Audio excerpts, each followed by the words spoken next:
You are listening to the Hiking Radio Network, where we talk the walk with shows by hikers, about hikers, for everybody.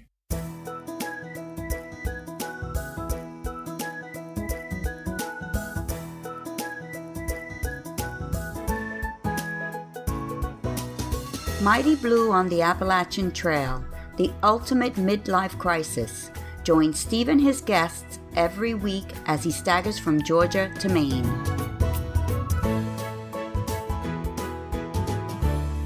Hey guys, and welcome back to the show. You're listening to episode number 348 of Mighty Blue on the Appalachian Trail, the ultimate midlife crisis. I'm your host, Steve Adams, or Mighty Blue, and our main guest today is actually someone to whom the expression midlife may well apply. Stuart Phelps was in his late 40s when he thru-hiked in 2021, and he is another of that increasing demographic on the trail that provides some balance between the oldies, like me, and some of the younger hikers out there. Stuart turned 48 on the trail, and as you'll hear, we had a bunch of laughs talking about his decision to go, not least when he told his brand new girlfriend on their very first date before heading out there. I would love to have been a fly on that wall. Stuart will be along shortly. Our second guest today is another member of our Mighty Blue class of 2023. Her name is Betty McEnaney, and while you haven't heard her before, you've certainly heard of her on this show. Betty will be here after Stuart to explain. Finally, George Stefanos pushes on, having almost quit last week. He has more moments of doubt, yet he's starting to work his way through those moments, as most of us learn how to do some days out there. Now, I mentioned a few weeks ago that I was starting to have dynamic ads inserted into my shows to earn a little bit more revenue. I'm not too sure if that's happened yet, but I'm setting this show to receive them in between our three distinct sections. So watch out for that. It's only an experiment, and I'll be watching it to see how it works for us. When I say now, that will be the point. I'm going to allow a couple of, maybe 3 ads. Once the ads are over, you'll hear the transition music that will take us on to the next section. As I say, it's just an experiment, and all you may hear is now and then the transition music, which means that no ads were inserted.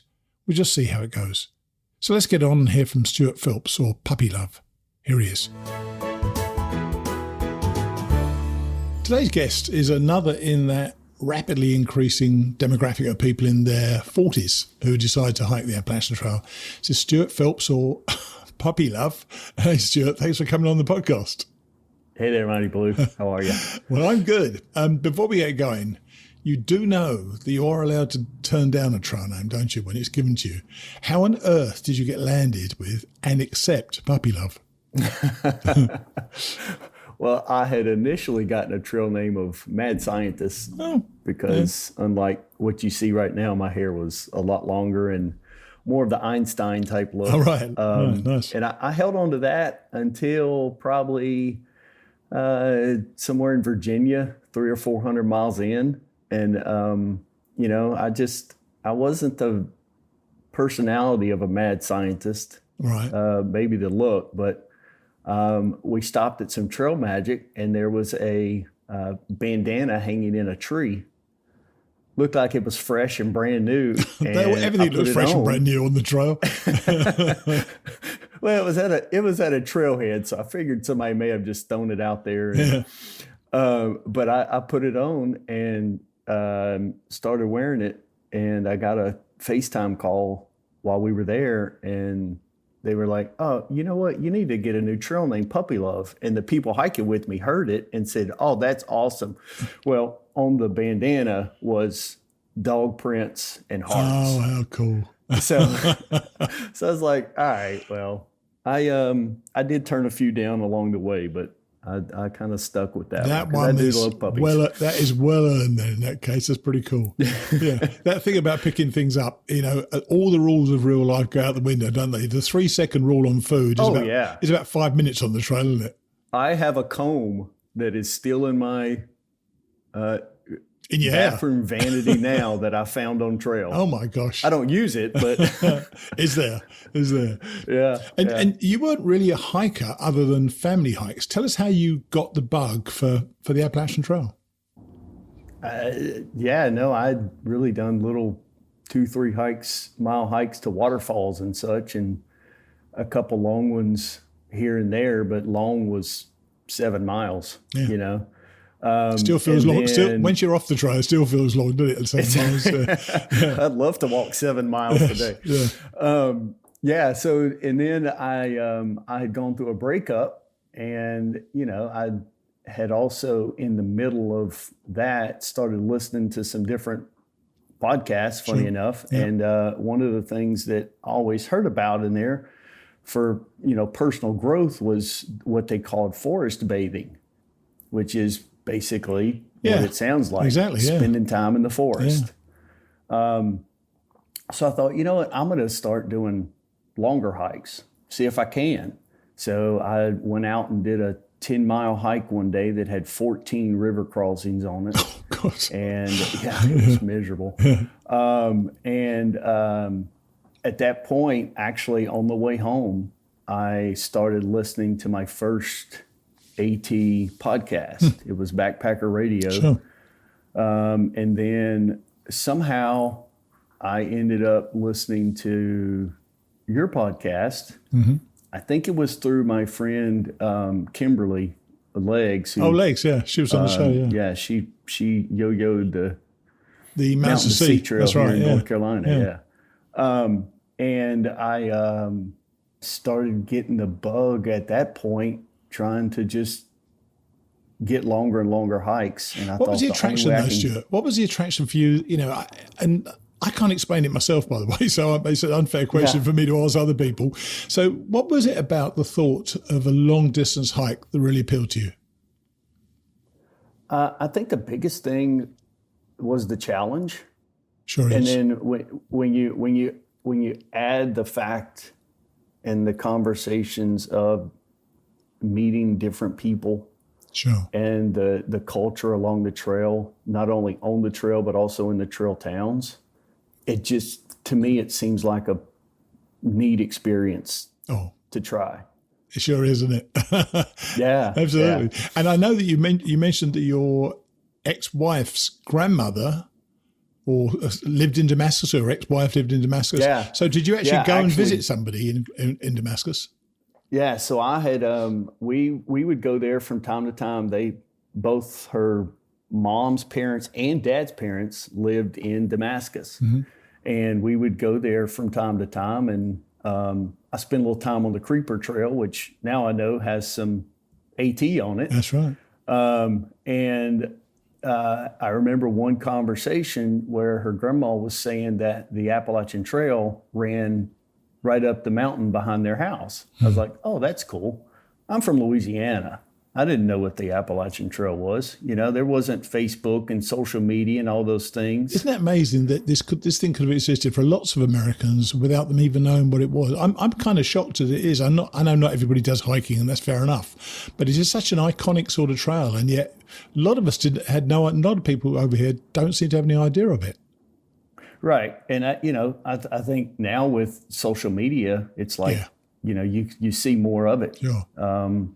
I didn't know there was 11 national scenic trails. I had no idea. Yeah, I still couldn't name them. So I heard about it then and didn't think anything about it. That was probably, 13 years ago. Oh, right, right. And then 6 years ago, I brought my two boys to Atlanta for the weekend. Sure. And wanted to kind of get out and do some hiking, and saw this Amicalola Falls State Park that was kind of on our way home. Right. So we went there, stayed at the lodge that night. The next morning we walked down. We didn't go down the stairs. There's a little side path that you can go from the lodge. That's right, yeah. So we walked down, and there was the big sign that had the arch and said, beginning of the Appalachian Trail and Benton Mackay Trail and all this stuff. And I was like, whoa, all right, so I guess this is it. And then we walked up the stairs and died our first death. Well, yeah, of course, yeah. Did it appeal to your boys as well? How old are your boys, by the way? At the time. They're right now 17 and 21. All right. So do you ever? No, do, it didn't appeal to them at all. I guess there has to be a certain age. I've often thought, that I wouldn't have coped well with this at all when I was a youngster. All my hiking has been done since I passed 60, and I'm not sure if I was in my 30s or 20s or even teens, it would have appealed to me in the least. But I think I came to the trail at the right time for me. Do you think you did for you as well? Yeah, I mean, I had not stayed in a tent outside. I hadn't stayed in a tent, period. Yeah, sure. Until I was 45 years old. Oh, right, crikey. So you mentioned your age 45. That was then, but you're slightly. You're now 49, 50 something. I turned 49 on trail. Right, you turned 49 on trail. So, and for many. No, I turned 48 on trail. I'm sorry. Right, and because you went last year, didn't you? Correct. Right. I went 21, turned 49 this year. So for most people, that's a kind of tricky time to walk away from their life, because we've talked about this growing amount of people in your age group are now going on the trail in late 30s, early 40s, late 40s, and that sort of thing. Normally old guys like me or youngsters. So how were you able to walk away from your life? Because it's not as simple as it might seem, is it? No, I mean, for me, my initial plan was to walk away from my life at 50. All right. I thought, what a cool thing to do once I turned 50, hike the Appalachian Trail. Yeah. But COVID hit, and because of that, I lost the job that I was in doing customer relations. Right. And I got away and started trying to find different things and just wasn't having any luck. So I thought, you know what? I'm going to just go ahead and do this thing. So the original, So sorry, I'm trying to get right in my head. So the original plan was to do it when you retired, but because COVID hit, you went early because the job went because of COVID. Correct. Right. Okay. And not necessarily retired, but just that milestone. Right. The 50-year-old milestone. You know what? If they fire me because I'm leaving for 6 months, so be it. All right. Wow. Go, Stuart. Go puppy love. Wow, that was fighting talk. So you went to Amiclola with your boys. You started thinking about it more. When did you actually make the commitment to go in your mind that this was something you really wanted to do and start preparing for it? And how did you prepare for it? So I really started preparing. It was 2018, I guess, right. was when I'd made the commitment. I'm going to do it. Right. 2018 was when I really committed to do it. Sure. I didn't tell anybody. Certainly not work. I waited. Yeah. I waited and waited and waited for that. Yeah. But, and then I started preparing probably, I'd say a year and a half before, maybe a year before. Right. Listening to all the things, looking for all the gear, that sort of stuff. Yeah, sure. And then I got to a point where I started actually telling people about it. And that was when I said, I got to do this now. That's right. Why'd you tell people? You've had it, haven't you? That's funny. So you when we talked before, you talked about researching the gear. Obviously, you went down the YouTube and the podcast rabbit hole as you do. Right. But you also went to you also mentioned the Blue Blaze brewery, and you met Camille there. Talk to us about that. That was kind of my I guess you could say cherry on the top as far as gear. Here in Charlotte, there's a brewery that's AT themed. It's called Blue Blaze Brewery. Sure. And every Monday night at the time, now it's every Tuesday night, they do a trail talk. Right. Trail talk's basically what it sounds like. It's a bunch of hikers or wannabe hikers that sit around and talk about hiking or backpacking. And there are currently 1, 2, 3, there's probably about 6 thru-hikers that show up there now. Oh, really? When I first started going, there were 2. A guy that flip-flopped in 18 and Nobo in 19. So what they do? They just all have informal talks, or is there a proper presentation? Yeah. All right. It's a bunch of people just sitting around having conversation. Before COVID hit, they had started bringing in, Jennifer Fard Davis came in, right. And they were bringing in different people, sure. Authors to come in and have talks. Of course, yeah. COVID hit, all that stopped, and but nonetheless, I was there and got to talking to people there, and really kind of honed in on what gear I wanted to use. And were you happy, when you made these choices, because you've been doing some hiking, you were doing longer hikes and stuff. Were you actually backpacking at the time? Had you done some backpacking at that stage? No. No, right. I shouldn't say that. We did a shakedown hike, 113 mile Bartram Trail here in North Carolina. Yeah, and that's what I'm talking about. That you actually, because you met, not only did you meet Legs, you met somebody called Birdie at the Blue Base. Yeah, Birdie ended up. Yeah, we met at Trail Talk, and we decided to do the Bartram Trail together along with Legs, simply because we were both starting the AT in 2021, the month of April. Right. We hadn't narrowed down when yet, right? But we had both decided that's when we were doing sure. it. And at that point, it's like, well, hey, why don't we see if maybe we could do it together? Sure. So we did the Bartram Trail as a shakedown for the hike, and also kind of are we going to be able to get along? That's right, yeah. It's not a given, is it? It's not a given. Right. Are you going to hike, twice as fast and far as me, or what? And we paced great. We could hike without talking, and it wasn't a problem, or we could have conversation. It's a good thing. So we decided, let's do this. And, her husband said, oh, that'd be fantastic. Right. She was twice as young as I was, and said, that'd be fantastic to have a 47-year-old guy for you to hike with instead of by yourself. Do you know what? That's a really good attitude as well, frankly. I mean, that's what I thought. Not that it shouldn't be that way, but you know what I mean, though, don't you? Because you do spend a lot of time with people. In fact, at that stage also, this has made me laugh when you told me before, you actually had a girlfriend. What did you tell her on your first date? Don't get too attached to me.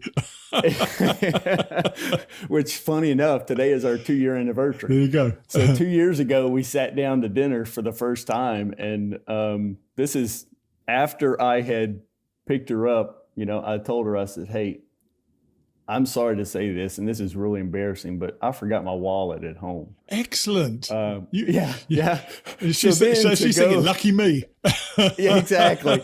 And then to go sit down to dinner and say, "Yeah, I've got this goal. I want to thru-hike the Appalachian Trail from Georgia to Maine." She said, "Well, what do you mean?" And I explained the whole thing, and I said, "I have to be honest. I'm going to need somebody here that can give me moral support." I got to tell you, man, you are not selling yourself, are you? And amazingly, 2 years we're still together. And she snapped you up. But I tell you though, it's hiking the Appalachian Trail, as funny as this is going to sound, is a great way to start a relationship. You're not spending every waking moment together. You're getting to see each other. Okay, she came every weekend to drop off food for me up until Gettysburg. Oh, no wonder you're still with her. Right. Just dropped off. You're right. So the initial plan was bye-bye Springer Mountain. She came, she hiked with us. My son hiked with us. We said our goodbyes and said, we'll see you in 6 months. Wow. Well, the first weekend, it's like, you do know you're only 3 hours away. And then we realized that the Appalachian Trail curves around Charlotte, and then to a certain point, then it turns north. So she came every weekend but one, all the way up until Gettysburg, and brought me my resupplies. You must be a good salesman. Good effort.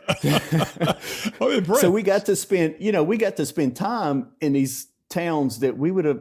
We spent 4th of July in Gettysburg. That's cool. At a reenactment. Yeah. I mean, who would ever say, "Hey, let's go do a reenactment at Gettysburg"? Yeah, that's pretty. 5 hours away. That's away. cool. Now, couples often go on the AT together, but they're often in a romantic relationship. But you and Birdie weren't in a romantic relationship. No. We've often talked about how when hiking with somebody else, you have to make compromises. Did that make it easier because you weren't in that relationship, or because I'm sure you must have pissed each other off at some stage?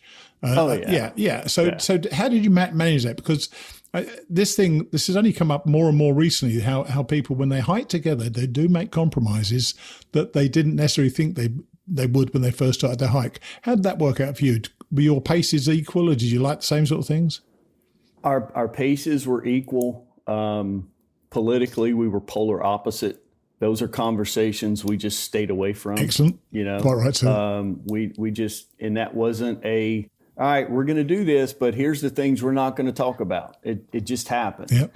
And I feel like there were difficulties along the way. There were times when we'd rather not be hiking together. And the nice thing was, if you wanted to take off, she could take off and hike, and we would meet back up.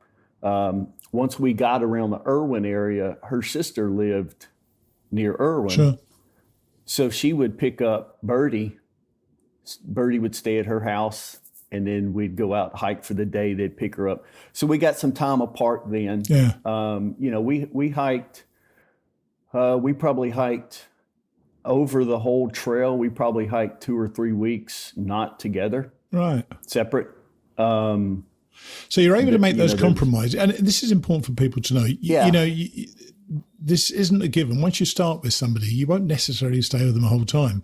I know that I hiked with Trigger from my partner in 2019 for the last 1,700 miles, and we had spent a couple of days apart. And I think the two of us were fretting a bit towards the end that we were spending time apart. So you get these moments when it's probably good to go your separate ways for a while. In some cases, people go their separate ways totally, but you just kept on obviously going with her. But you told me that you would zero on Saturdays normally.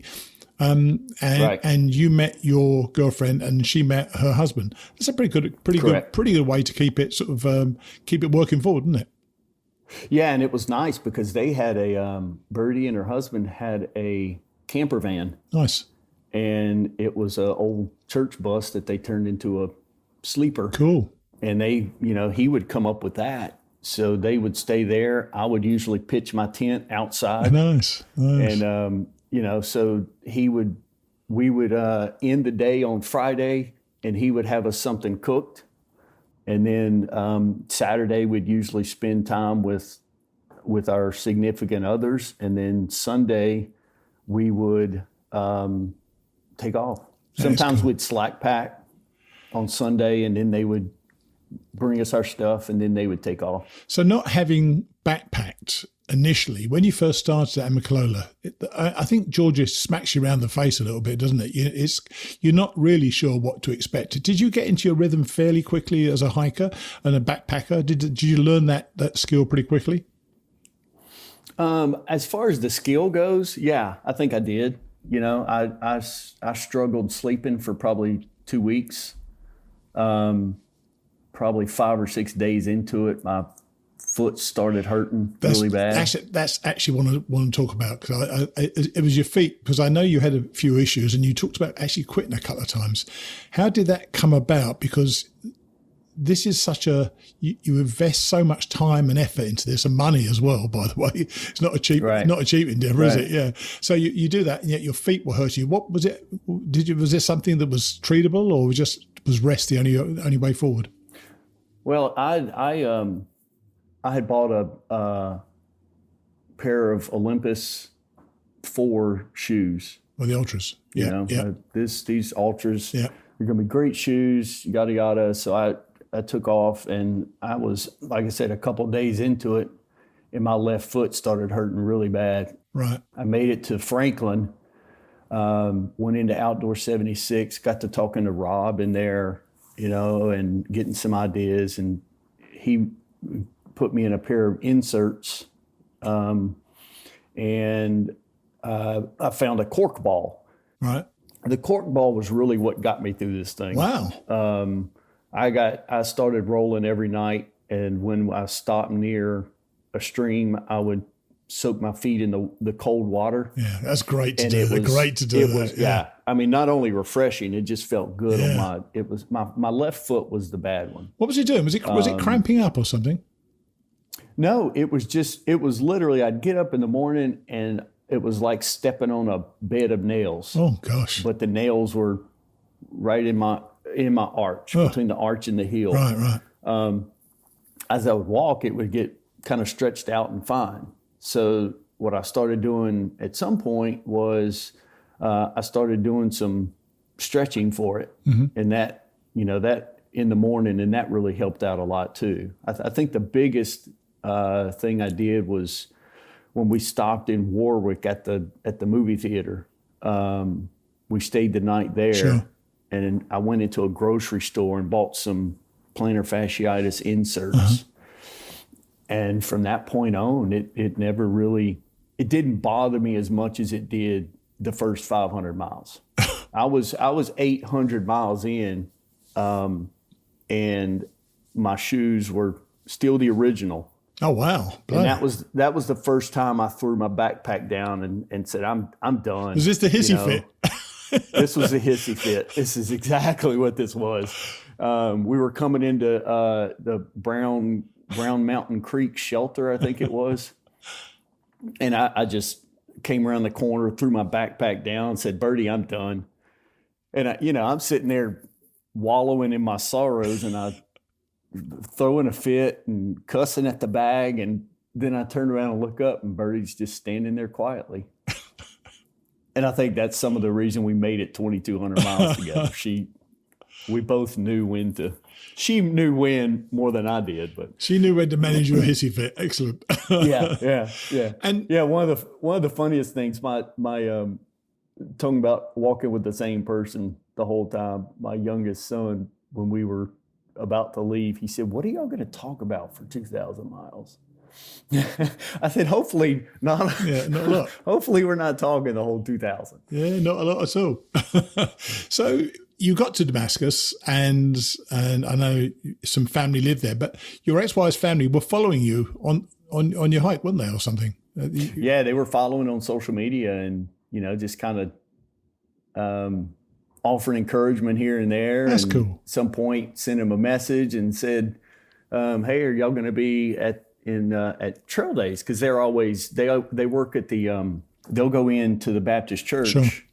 They're both nurses, mm-hmm. and they go there to the church and do the they do great work. They do great work there. They really do. Yeah. It was really great. That's actually where I talked to a doctor, podiatrist, I think they're called there, and he he looked at my foot and said, "Yeah, it's plantar fasciitis, but you have plenty of," I think he called it extension or whatever. And he said, "You should be fine. Just stretch it, roll as much as you can, and move on." So you had all this pain. What was it? There's two things that we talked about the other day. One thing was, it was this thing about needing to finish and being on that sign. Was that what kept you moving forward? Absolutely. Was that? Yeah, it was a mental, I mean, I would get to points where I didn't want to keep going. Not as bad as throwing a hissy fit, but it's a lot. You get to missing the family back home, and and all those things, and but I just kept envisioning myself standing on top of that sign. At the top. It's so unreasonable. I would get emotional just thinking about it. But it's so unreasonable in Damascus, which is still about 1,600 or 1,700 miles away from the site, to believe you're going to finish. Right. But the fact it just drives you on, doesn't it? And right. And I know that you actually, this is kind of weird, you actually enjoyed hiking in the rain. Because I was looking through your Facebook page this morning to prepare. And I saw a really neat post and a comment you made. You wrote, "The colours of nature are more vibrant in the rain. The sound of rain pitter-pattering on the leaves, on the ground, and everything around you just adds so much to the stress-reducing properties of long-distance hiking, backpacking." So that is the forest bathing, I presume you're talking about. Right. Talk about the effect you saw in yourself in terms of the stress-reducing properties of hiking. I guess I would have to say that I didn't really realize how much it was until I got back again into the real world. Right. Which oddly enough, I haven't backpacked a day since I got back. Oh, really? Not I've one? done some hikes here and there, but I haven't done any backpacking. Right. Now I'm planning to go do the Foothills Trail in November. Right. I just there's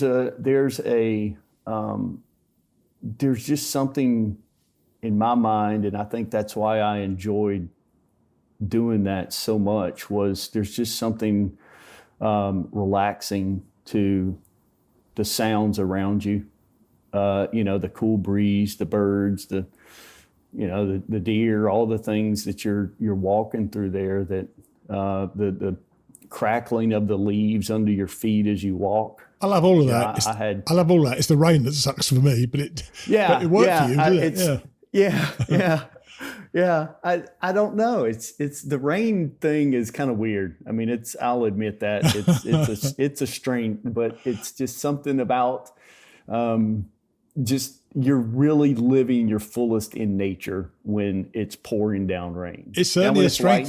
Stuart, it is definitely a strength. If you can cope with rain and enjoy going through rain, you've cracked the AT, because that's the thing most people really struggle with. 3 or 4 days of rain is a nightmare, but for you it seemed okay. But you didn't entirely manage your stress, did you? Tell us about meeting up with your girlfriend in Kent, Connecticut, because that didn't sound at all, that sounded somewhat stressful to me. Yeah, so we got, we had stopped. There was a little, and I'm going to circle back to this comment here, but there was a little food truck at some just before Kent. Mm-hmm. There's a little food truck that we stopped at and got some trailside food. Sure. And then we walked into Kent. She met us, went to dinner that night. Dinner a couple times over the weekend, and then Sunday morning, she brought us. We did a slack pack on Sunday. Sure. Everything was going great. Sunday night, I just wasn't. I wouldn't say not feeling good. I didn't really feel anything. I was just having some intestinal issues, we'll say. Or as you actually referred to it before, as squirting out the butt. Squirted, yeah. And then Monday I woke up and the diarrhea was 100%. Oh dear. And I thought, you know what? It's happened from time to time on trail anyway. It's no big deal. So she dropped us off, and funny enough, it was actually when she dropped me off. We did the usual goodbyes, hugs, all that thing. Sure. It was the first time since I started the trail that she cried. Oh. And I didn't think anything about it. We took off. As soon as I shut the door, she drove off, and I had to go to the bathroom. Mm. So then we took off hiking and got a ways just outside of Lime Rock. Uh-huh. I had to stop again, and it gets horrible stopping that many times. Sure. You have to dig a cat hole every single time. It slows. You can't get into the rhythm of the hike at all, can you? Not at all. And then just kept going from there. And got out just side of Falls Village, and coming down the mountain, we got onto the highway. Had to stop again. And I that was the point where I told Birdie, I said, my body is not liking at all what's going on. From my waist down, I'm losing it. Good for you. I don't know what's happening. You got to notice that stuff, haven't you? You got to pay attention to it. Yeah. So we got into Falls Village finally. Seemed like it took forever. Stopped at a deli, and I told her, I said, we need to stay in town tonight. I don't think we should go. Right. We shouldn't hike anymore. Sure. I said, I need to be near an urgent care or a hospital in case I can't sleep this thing off. Well, I didn't even make it 9:30. I had finally fallen asleep in the hotel. 9:30, she woke me up. She said, I've been talking to your stepmom and my girlfriend. She said they think I need to take you to the emergency room. So I checked into the emergency room with 105.1 fever. Wow. That's a proper fever. And yeah. Went through about 6 hours of poking and prodding and MRIs and CT scans and all that stuff. And they finally put me into an actual room. And it wasn't till that was on Monday night, Tuesday morning. At, I don't know, maybe 11 o'clock, Susanna shows back up Tuesday. She literally turned around, got back on the next flight, and flew back. Cool. And it was probably Wednesday morning, the doctor came in and said, I got one more thing I'm going to try. And they gave me this thing. It's called a hat. You can imagine what you're going to do with a hat. But nonetheless, after the hat, he says, okay, he comes back in and said, we got it. It's Campylobacter. It's an intestinal bacteria. You catch it basically the same way you're catching E. coli. Okay. Or it could be from bad water. I said, bad water? I filter my water. I don't drink bad water. It's got to be the food. Yeah. So I changed out all of my filtering gear just in case. But once they put me on the right antibiotic, things turned around within 12 hours. Wow. I got out on Thursday. Lucky you made that decision, though, wasn't it? Lucky you made that decision to actually stop, because you could have been in all sorts of trouble, couldn't you? 105 degrees fever is half dead, That's nearly dead. Yeah. I couldn't imagine being like that out on trail. No, exactly. One thing I learned that I did not know, he said, after 2 bouts of diarrhea, you are severely dehydrated. Wow. So I had no idea, I was on an IV drip for 4 days, building that back up. So there was a trail of cat holes between you and Connecticut and Great Falls. And they're thinking, my God, someone just takes the same cat hole every time. Dear me. So you went through a lot. I know Birdie went ahead eventually and you caught up with her, slack packs and so on. And then I watched a video of you. You were coming out of the 100-mile wilderness, walking down the Golden Road. You got very emotional. And I now know why. You said, after what I've been through and so on. But was the emotion more than that, though? Because I know the feeling. You're coming towards the end. It's nearly over. I know the feeling when you get to Katahdin. But coming over Golden Road, I don't think I've seen that before from somebody so emotional there. Yeah, I mean, you know what? I never really thought about it, Mighty Blue, till you said that. I mean, that is an odd place to. But I figured at that point, as far as I had come, I'm done. Yeah. I'm gonna get up there. You're ready. Yes, you knew you would make it. Yeah. Right. And also you did. I had to say, I remember it. You carried on filming, walking along. There's a guy on the bridge, and you say, "I think there's a good view of Katahdin here." I know you knew there was, and you turned the camera, and isn't that awesome? Amazing.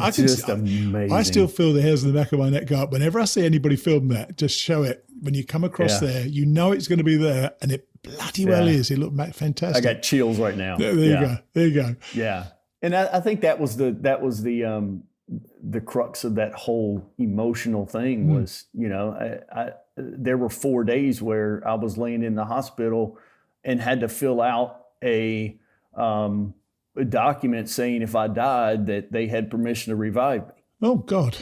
So I'm thinking by the time I got to where I was, had I fallen down and busted my head open and couldn't have finished, I would have been fine with that, because that was a lot. Yeah. That was a lot up until that point. But the day itself, obviously it's a special day for everybody. I didn't think I saw a film of you up at Katahdin. I think I've seen a picture of you on Katahdin, but no video of it. Did that feel as emotional, or was that emotion, had all that emotion come out and it was just the thing, I just want to get this done now? I know it's a great feeling touching the sign anyway. How was it for you?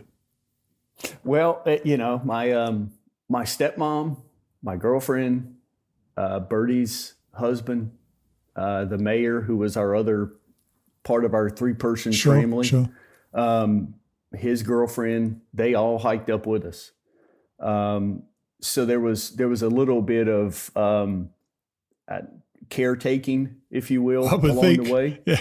But then we got above tree line and the wind started blowing, the clouds moved in, the mist and rain started. and it was cold.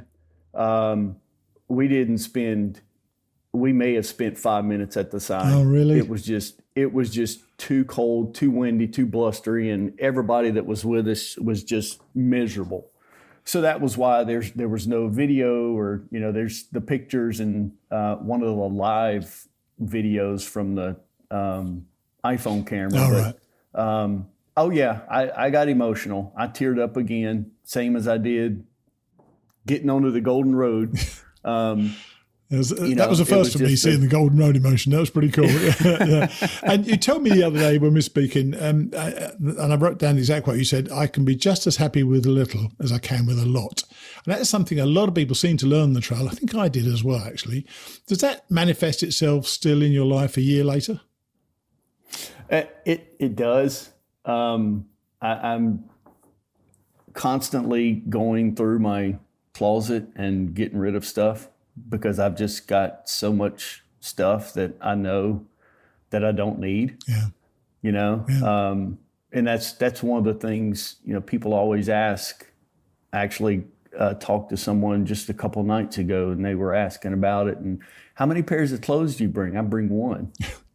I got 2 pair of underwear, 2 pair of socks. That's right. Which I wore the same socks for 2,200 miles. Fabulous. Yeah, they could stand up on their own. I think you said the other day. They can walk into the closet by themselves. Yeah. But yeah, I mean, it's amazing once you realize how minimalist you can really get down to and be happy. Yeah. And I think that's the key, being happy. Yeah. I was just as happy out there with only the stuff on my backpack. Obviously that was because I'm sure I knew I had a home to come back to and family and friends to come back to. Sure. I couldn't imagine, being a person that they didn't have all that to come back to. You must have met people out there, as I did, who didn't have that to come back to. So it makes you appreciate so many. Some were out there because they had lost them. Absolutely. Yeah. It makes you appreciate so many things that are around you. Well, look, you're going to go out again shortly. Is it Foothills Trail, you said? Foothills, yeah. Right. Well, and I'm sure you'll enjoy that. Probably not it won't be as epic as this, but I'm sure I told the Foothills Trail is meant to be a great hike. So enjoy that. And thank you. And I appreciate you coming on and sharing the story with me. It's it was a story I wanted to tell because I saw you on Facebook, and I follow some of you hike on Facebook as well. So I appreciate you coming on. You bet. You're welcome. Good to talk to you. Okay, man. Take it easy. All right. All right. Bye. I forgot that part of him not having his wallet on that first date. He must have made quite the impression, mustn't he? Yeah, they're still together 2 years later. Happy days, eh? He sounded a very together guy, didn't he? And a 105-degree fever. Now that is dangerous. Yeah, it's one of those things that people have to cope with out there from time to time. His emotional moment on Payable Bridge makes more sense to me now. He'd come through quite the ordeal to get within sight of Katahdin. What a great story. Stuart has got a blog about his journey, and I'll be adding a link to that and his Instagram account in the show notes. Now, our Mighty Blue class of 2023 continues today with Betty McEnaney, who's already had a kind of in the background impact upon our shows recently. Let's find out why. Here's Betty. Today's guest has been a kind of silent guest for a while. She's the originator of the Betty questions that I often ask recent thru-hikers. This is Betty McEnaney. Hey, Betty, how are you? Good morning. I'm fine. How are you, Steve? I'm fine. Just come back from Spain, and I'm ready to get recording again with people. And you recently attended our Woods Hole weekend with your husband, Bruce. After that, what was Bruce's attitude towards you going for a thru-hike next year? Because I know he was a little bit concerned about it, wasn't he? For him, it was 180 degrees. I think he thought what everybody thinks when you mention the Appalachian Trail, that, you're by yourself, that it's dangerous, that, all kinds of things could happen. I think going there and seeing the other people that were also going to undertake this, plus the people that were on the trail, And then listening to you guys totally made him relax. I mean, I think he'd still rather I didn't do it, but he's okay with me doing it. He doesn't want to come with you now, though, does he? No. Okay. So I'm going to ask you generally the questions I've been asking other people. So first off, what is your why? Why are you actually doing this? Can you articulate what it is that's making you want to do this? It's been on my radar screen for a while. I live in Vermont. I drive past the AT crossings, almost on a daily basis, but certainly weekly. So I've known of it. I'm at a stage in my life where I'm going to decide whether I'm going to retire or not retire. And it's there. It's hard.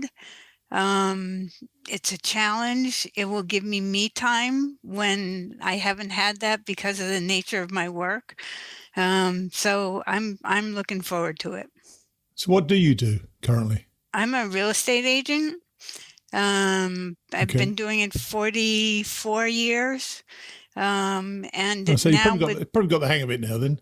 Yeah, I would say. And with the cell phones, it's 24/7 now. You could write a contract on your phone. So it really will be me time. I'm in Vermont. It's a second home area. So weekends don't slow down. They speed up. I mean, so it's 7 days a week. So I'm going to make up for a lot of lost weekends for 6 months while I'm out on the trail. There's no question you're going to make up for a lot of me time. You certainly need that me time when you're out there as well. Yeah. And when is it you're actually planning to start? When are you going to get to Amicalola? I was going to shoot for March 3rd, which was my mom's birthday. But somehow March 11th flew into my head and I did register. So that's my date.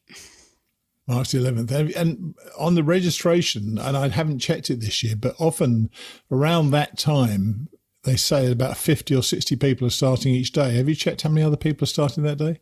Yeah, the day that I chose, not yet.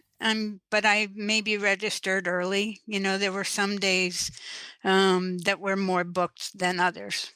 Right. So tell us your hiking experience then, Betty. What have you done over the years?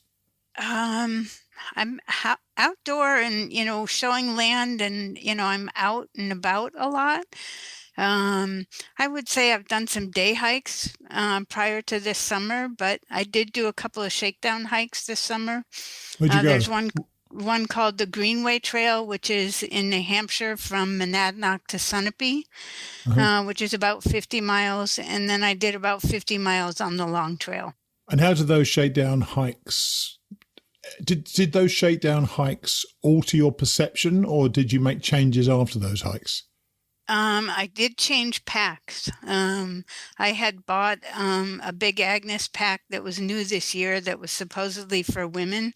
And I did the measuring, but it didn't fit. So that was awful. So I did send that back and buy a new pack. But outside of that, no. Right. So how are you preparing for this physically? Because there's a number of different ways in which you prepare. You get your gear and so on. Some people exercise and get themselves in better physical shape, or did you just use those shakedown hikes as your physical preparation? Well, for the last 14 years, I've done the Boston Marathon Jimmy Fund walk. So a distance, and now that's with nothing on your back, and it's not a race. It's just covering the distance. Mm-hmm. So I've trained for that over the past summers. And I do go to the gym 5 days a week. So I think I'm in pretty good shape. That's great. I tell you, there's still nothing like being in backpacking shape. And you'll get that on the trail, no doubt about it. Yep. And what about, and I know when we were at the Woods Hole weekend together, we talked quite a bit about the mental side of things as well. How does one prepare as far as you're concerned for that? One of the things I know was making sure that Bruce was comfortable with your decision, or as comfortable as he could be. What is the mental side of the game for you? I'm not concerned about the mental side. I fear 4 days of rain and 40-degree temperatures more than I fear the mental side. I'm social when I'm at work and one-on-one with people, but the rest of the time I am kind of an introvert. So having quiet time is fine. Nothing about that part bothers me. And as a let's say a nearing retirement person, the money side of things isn't too much of an issue for you. And although you will be shocked how much money you spend on this hike, it's a bit. I think I used to say that when you go into town, you start to hemorrhage money. Do you plan to go into town much? No, I kind of keep looking. I go back to RTK and his thinking of his deadlines and what have you. Sure. I'm trying to guess how long it's going to take me and how many miles I'm going to do a day. I will go into town, and maybe a couple 3 nights a month, do a hostel kind of thing. But I've been kind of tucking money away for years, so I think I'm going to be okay. Did Bruce know about you were tucking money away, by the way, or not? No. No, anytime anybody would pay me back for something, I would hoard that cash. So excellent. I finally just put it in the bank. I had a nest egg. Excellent. So your equipment, tell us what you're using, because I know that the weekend we did show you a bunch of hammocks as well. Did that tempt you? Or how have you decided to sleep? Where are you going to sleep? You talk a lot about your tent being your own little, cave, and where everything is in your tent. Sure. And that is how I felt inside mine. I have a 2-person Big Agnes tent that has worked really well. I've never set it up in the rain yet, but you will. Yeah, no, I know. But that worked really well. The new pack I have is a Z pack that fits comfortably. So those are the 2 big ones. I do have a couple of sleeping bags. Sure. Just take one. Take one. I'll start with the 10-degree one, and then I'll swap out. I would love to do the hammock thing if they could figure out how to do a hammock inside the tent. Now that is an idea. You should start thinking about that. Start marketing that. Yeah. Yep. So support, is Bruce going to support you by sending packages, or are you going to sort of get resupplies? What's your level of support you're getting? I'll probably do, go into town. I do kind of eat different things than a lot of people. So between the next month or 2, I'm going to see how I do dehydrating and maybe making some of my own packages. And if that's the case, then a couple of times a month I would have him ship me some stuff. But it'll all depend on how that goes. Yeah. You know what? I know, as you say, RTK made meticulous plans and stuck with quite a few of them as well. But for most of us out there, all the plans tend to go out the window when you get started. You'll adapt to it as you go on. And what about cooking? What are you doing? You talked about dehydrating and so on. Have you tried some of the dehydrated food yet? I had one package that somebody had given me for one of my hikes. Beyond that, I just cold soaked. I did just buy a stove. I've never used it yet. But I imagine that certainly early and late, I will, heat up some water and cook some things. Yeah, especially in the cold, because you're still going to get cold temperatures in March. Yeah. It ain't going to be warm, I tell you. You're going to need that 10-degree bag. So now, the things you're looking forward to, what are you most looking forward to about being out on the trail? And is it just that me time? I think it is that me time. The physical challenge I look forward to. I live in Vermont, so outdoors and nature is something I really enjoy. And seeing things that I've never seen before. I will try and do some of those blue trails and take in the views. You'd be surprised how much you feel almost aggrieved to have to go 200 or 300 yards out of your way to see a view, because you're walking 2,200 miles and you you bitch and moan about a 200 or 300 yard diversion, but I'm sure you'll enjoy that part of it. And what about the social side of things? Because there's such a wide variety of demographic. There's youngsters and older people. So what is it? Are you looking forward to that part of it, meeting other people? I can see myself hiking by myself during the day, but I do like the idea that at night, there's going to be somebody that you chat with about, did you see that? Or did I don't feel like I need to have somebody glued at my hip, for every mile and every night. But I certainly, everybody says that the community is what they appreciate the most. So I am looking forward to that. I'm sure you are. So you're looking forward to that. So what are you least looking forward to about being on the trail? The 4 days of rain. You're going to get it. You are, don't you? I know. You're absolutely going to get it. So the rain's, is it the packing up and the setting up in rain, or is it just that constant thing of stuff going down your neck and things like that? I have, what do they call it? Raynaud's syndrome or whatever, where your hands will get cold. You'll lose the circulation in your hands. Right.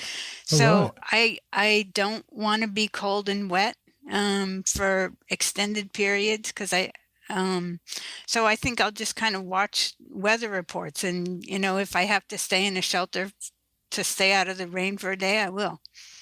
Yeah, well, take waterproof. You can get waterproof warm gloves as well, so that may well be something for you particularly. And have you considered a trail name yet, or are you going to let people name you? I kind of think I'm going to go with Grammy B, which is how I've been referred to a lot, and it fits and it goes with the gray hair. So we'll see. So what I'm going to try to do then, Betty, as you know, I wish you well anyway. But what I'm going to try to do is catch up with you again in about a month and a half, 2 months time, maybe, to see how your preparations are going, because it'll be early January then, and see what you've actually put together and what you've still got to do, because I know that people make alterations all the way up to their start date. So as I say, I wish you well, and thanks for being part of the class of 2023. And I hope this class does a lot better than last year, because we only unfortunately had 2 finishers out of our 10. So with a bit of luck, we'll get more this time. But I appreciate you being on the show. Good. Thank you, Steve. Thanks. Bye. Bye-bye. Meeting Betty and Bruce at our Woods Hole weekend was a lot of fun. You could almost see Bruce change his perception of her hike, and she seems to be a very determined woman, so I have high hopes for her this upcoming season. I've also added a picture of Betty in the show notes. She was a trail angel to Katie Westling, or Phoenix, from last year on the trail, and the 2 of them had a selfie taken together. Thanks today to our donors. This week, thanks go to monthly donors Sabre Thompson, Todd Withrow and Suzanne Johnson, while Gail Posey also donated generously this week. Thanks to one and all. If you'd like to help keep our shows running, then head to the Hiking Radio Network site and click on one of the many donate buttons you'll find there. Now, we finish today with George Stefanos' epic telling of his own thru-hike. I love his descriptions, as well as some of his crazy oddball comments and observations from time to time. This week, he's still fighting demons and trying to keep on track. I'll see you next week. Wednesday, the 29th of June, 1983, mile 800.6. Noon, mile 785.9. We've just finished lunch at Wiggins Spring Shelter. It's 12 o'clock, and the next shelter is 15 miles further up the Appalachian Trail. Rain looks imminent. George is going to try for that shelter anyway. He's a mean and macho guy. If he doesn't stop blubbering, I'm going to slap him. General George Stefanos. Night, mile 800.6. Somehow, I made it to the pre-shelter, where I collapsed into a heap of mush. The general came over and kissed my forehead. I kicked him where it counts. Henceforth, I am wimping out on days like this. Private George, the chump. It rained a bit last night. Not much, just a few widely scattered light showers. It's raining rather heavily tonight at the pre-shelter. Maybe we're finally going to get some relief from the long heat wave. Maybe my backpack will sprout wings and fly me to Katahdin. Hey, what did I expect? It's almost July. The 5-mile climb back up the Blue Ridge today was a real bastard. The continuous ascent was often steep. Several stretches were very steep. I had another early start today, off before 7 o'clock. The initial mile and a half from the shelter to US 60 was moderate climbing, the bottom half of which followed Brown Mountain Creek upstream through pleasant, mature forests. The numerous crumbling remains of old stone walls and slight traces of old woods roads gave evidence to the fact that this valley had once, long ago, been inhabited. It's all part of the George Washington National Forest today. US 60 was a major crossing of the Blue Ridge. Nevertheless, it was a narrow two-lane road winding around hairpin curves and snaking up and down steep grades. After I crossed it and fought off a strong impulse to ruin my 22-mile day by hitching 9 miles into Buena Vista for food, the hard work began. The lower section of the climb up Bald Knob was the worst. For 1 mile, the stretch just seemed to leap straight uphill. I was fortunate to have gotten an early start. I was hiking this stretch while the day was still relatively cool. Had I not done so, I would have been swimming in sweat by the end of that mile. Some steep stretches were scattered along the remainder of that climb, but it was nothing compared to what had come before. The summit of the knob had at one time been open pastures, but was now overgrown with briar bushes and small trees. With all of that tangled growth and the summit's lack of views, the spot was reminiscent of the Alleghenies. Surprisingly, the trail was very well cleared of undergrowth. It must have been a hell of a job to keep up. The ensuing mile of descent into Cow Creek Gap also felt like a vacation in comparison with that climb. This was followed by another climb, very steep along the lower half of almost a mile in length, up Coal Mountain. My stomach began to give me hell, but I had nothing much to put into it. As a desperate last resort, I stopped and devoured about a half cup of sugar. The sugar eased my burden, as did the great views from the crest of Coal Mountain. An FAA tower was at the top, surrounded by a huge meadow. As I stood upon the summit, clouds were drifting past above, around and below me, but I had glimpses between them of long valleys and a labyrinth of encircling peaks.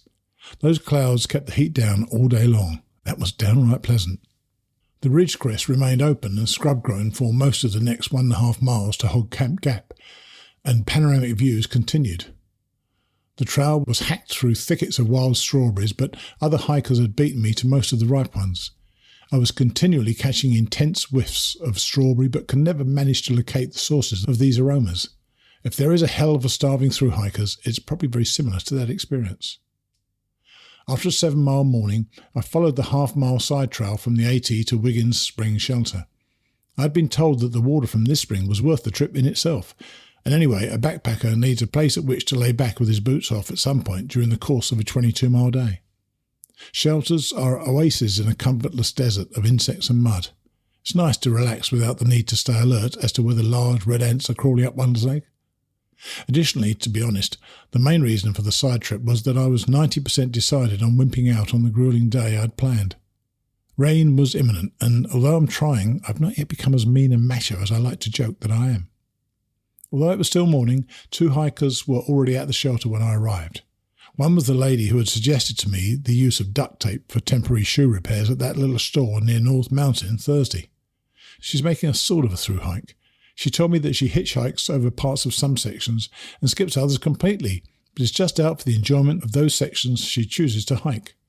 She listened to me bitch about our unfortunate closures of all 3 stores and my subsequent food supply situation, and gave me a squash she had liberated from a garden near Peddler Dam and some flour along with instructions about the making of pan bread.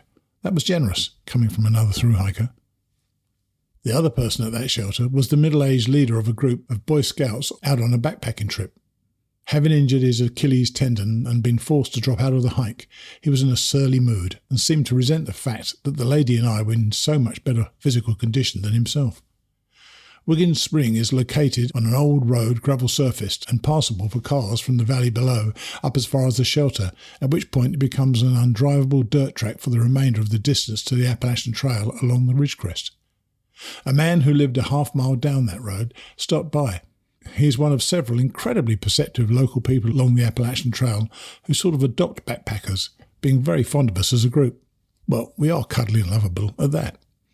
He agreed to give the scout leader a ride down the mountain and to take the lady to a mail drop in Montebello. I made a quick recovery from my brief descent back into loserhood and decided to hike the remaining 15 miles to the pre-shelter this afternoon after all. Often when one is walking through the woods, one hears the onset of a light rain before feeling its contact against skin. It makes cheerful little popping noises like Rice Krispies in milk as fine drops spatter off of nearby leaves and twigs. Further off, the pops merge into a faint sighing like a gentle breeze rustling the treetops or a small cascading brook. I began hearing these sounds immediately upon departing from the shelter. I've heard them often on this trek. It's not a happy tune to a backpacker several days from the next trail town. I may never eat Rice Krispies again. Less than a minute later, it began to pour. I felt it then. By the time I had gotten into my rain gear, it was 12:30. The remaining 15 miles had just grown to be much longer, and I was extremely tired from the morning's climbs. I now faced a choice. I could walk back a few yards to spend the night at Wiggins Spring after a big 7-mile day, or continue forward into certain misery. As you already know from the schizophrenic opening of today's entry, I went on and I made it.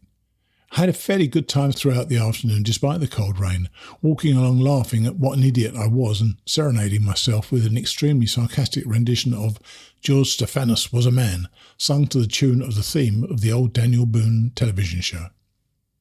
Once I had climbed the dirt road back to the Appalachian Trail at Cow Camp Gap, the trail crossed a fence and entered a large pasture. The open terrain continued for more than a half mile to just past the summit of Tar Jacket Ridge. Along the crest, the pasture diminished to a grassy swathe surrounded by tangled bracken. Profusions of wildflowers bent beneath the deluge's onslaught, and birds seemed to shelter in every tree. It must have been quite a place on a nice spring day. There were watery views back down to Cow Camp Gap, with the fields running along Coal Mountain and through Hog Camp Gap above, looming grey and lifeless through the veil of murk and rain. Bald Knob was fairly a faint shadow beyond. A couple of more distant prospects opened a few times during brief lulls in the rain. To the northwest, the farms and tiny villages of the Upper Pedlar Valley below huddled in cold grey mists. Across the valley, thicker clouds from the west were boiling over the main crest of the Blue Ridge, rapidly devouring the mountain tops. I was in for a long day. The remainder of the trail was densely wooded, generally lacking in viewpoints. That was of little consequence today. The cold rain intensified and lingered into the night. Rain makes for a much more introverted hiking experience than on a clear day. Far-off vistas disappear and distant colours are muted into shades of grey. A hush descends upon the land, broken only by the pattering of raindrops off hundreds of leaves. Fogs frequently close in, further narrowing one's horizons. The light itself is mundane and flat, lacking dazzling highlights and deep shadows. On the other hand, nearby colours seem to grow more vibrant. Mosses gleam with almost phosphorescent green intensity. Threads of cloud hang here and there, suspended in treetops like wisps of smoke. When I get past the cold, wet, miserable sensation of backpacking in the rain, I tend to enjoy the more intimate contact with my immediate vicinity such days provide. Today, the chill actually provided a nice change from the long heat wave. I saved my best for last. I had already walked more than 21 miles, including the 1-mile round trip to Wiggins Spring. I called up to the tail end of a group of about 20 backpackers and discovered that they were planning to stay at the same shelter as I. There was no way I was going to pitch a tent in the rain after a day like this. Having no idea of the extent of their charity, I figured I'd better get to the shelter first. The final 2 miles were all uphill, and I was feeling completely spent, but I blew by that large, spread-out, moving mass of people in about a minute. Another minute later, they were out of sight behind me. I crossed a rutted, gullied strip of dirt known as Crabtree Farm Road about a mile before the shelter. A primitive National Forest campsite was located in a large grassy field alongside the road. A man camping there gave me the unsolicited piece of information that I was 2 miles from the shelter. I smiled and told him that my guidebook informed me that the distance was 1 mile, and in this case I would prefer to believe the guidebook. He laughed. The book was correct. I was soon at the shelter, laying out all my stuff and settling in. That large group of hikers began to drift in about 20 minutes later. They turned out to be a bunch of young teens from a school for troubled youths, hiking with 3 adult supervisors. I made room for them, and we all managed to squeeze into that small shelter, but it was tight. I was glad that I already had my space on the end picked out, but I certainly didn't mind sharing. Nobody wants to pitch a tent on a night such as this if they do not have to. One of the adults told me that it was very generous of me to make room for all those kids, but I didn't think it was any big deal. I did not own the shelters. I had no intention of shutting anyone out. I just wanted to secure my home place. The kids gave me a big box of crackers and 2 cans of spaghetti. Now that was generous. Not enough fuel was left in my stove's tank to get it started. Thanks to all their manpower, they quickly built a large roaring blaze in the shelter's fire pit, and I was able to cook my soup and rice on that fire. The crackers tasted like heaven after my long days of solid food deprivation. Tonight is turning out quite well. This was one great group of kids, and I'm not just saying that because they provided me with food and fire when I was lacking, although that is the quickest way to a thru-hiker's heart. They are well behaved, courteous, and have a delightful sense of humour even on this cold, dismal night. If these are troubled youths, I would sure like to see what the nice kids are like down here. I wanted very badly to wimp out back at Wiggins Spring when the rain started. I'm glad that I did not. Another few steps closer to Katahdin. 1,337.9 miles to go.